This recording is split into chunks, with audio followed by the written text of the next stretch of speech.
बिस्मिल्लाहिर्रहमानिर्रहीम। तमाम साथियों को खुश आमदेद। एक शॉर्ट वीडियो में मैं हज एंड उम्र रेगुलेशन एक्ट और हज पॉलिसी में कुछ कंट्राडिक्शंस है, वो एक शॉर्ट वीडियोस में उसकी मैं वजाहत करूँ कि आप लोगों ने इन टेस्ट के टेस्ट में जब ऐसा क्वेश्चन पूछे जाएँ तो आप लोगों ने कैसे टैकल करना है, वो कंट्राडिक्शन क्या है, पहले उसकी वजाहत करते हैं। ये जो कंट्राडिक्शन है ये इन टीएस के टेस्ट के हवाले से बहुत ही अहम है, मतलब आप लोग को इसको समझना आपके लिए बहुत ज़रूरी है। वो एक दो तीन अल्फाज में मैं उसकी एक्सप्लेनेशन करूँगा। जो हज उम्र रेगुलेशन एक्ट का सेक्शन 3 है वो डील करते हैं हज पॉलिसी एंड प्लान। उसमें आता है कि हज पॉलिसी एंड प्लान एक 9 मेंबर्स कमेटी बनाएगी, जो मोरा का सेक्रेटरी उसका हेड होगा।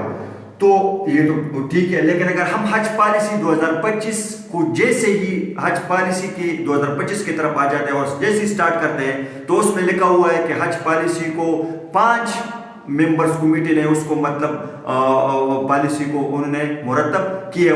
उसमें डेफिनेटली एक तो मोरा का सेक्रेटरी है, बाकी जो 4 मेंबर्स है वो एक ऑडिटर जनरल ऑफ पाकिस्तान का रिप्रेजेंटेटिव है, मिनिस्ट्री ऑफ फॉरेन अफेयर का एक रिप्रेजेंटेटिव है, ministry of law and justice का एक रिप्रेजेंटेटिव है और कॉम्पिटिटिव कमीशन ऑफ पाकिस्तान का एक रिप्रेजेंटेटिव है। तो अगर आप लोगों ने इंटीएस के हवाले से अगर देखा जाए, अगर कमेटी कितने मेंबर्स पर मुश्तमिल होगी तो आप लोगों ने बताना है कि 9 मेंबर्स पर मुश्तमिल होगी।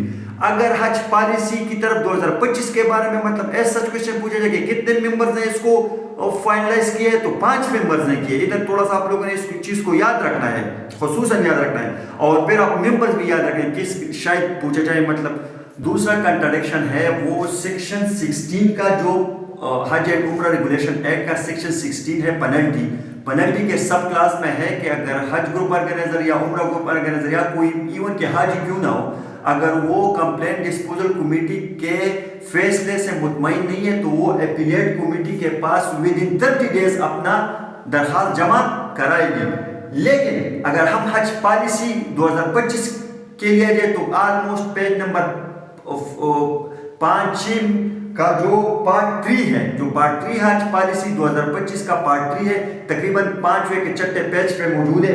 उसका जो मॉनिटरिंग सेक्शन है उसका 4वां पार्ट ये बताता है कि जो आप लोगों ने कंप्लेंट डिस्पोजल कमेटी के खिलाफ एपीलेट कमेटी के पास विद इन 15 डेज आप लोगों ने जो है ना वो अपना दरखास्त जमा कराना है। तो उसका तो मतलब कोई हल नहीं है, आप लोगों ने दोनों को अपने जहन में याद रखना है। इस जैसी चीज़ें अक्सर वो पूछती है तो आप लोगों को ये याद होने चाहिए। ये दोनों कंट्राडिक्शन इंटीएस के हवाले से बहुत ही ज़रूरी है, आप लोगों ने इसको इस तरीके से टैकल करना है ताकि आप लोग इंटीएस में अगर पूछे भी जाए तो आप लोग को अलग अलग पता हो। इसलिए मैंने अलग इसकी वजाहत की है। शायद आप लोगों को उम्मीद करता हूँ कि आप लोगों को समझ आया होगा। बहुत बहुत शुक्रिया।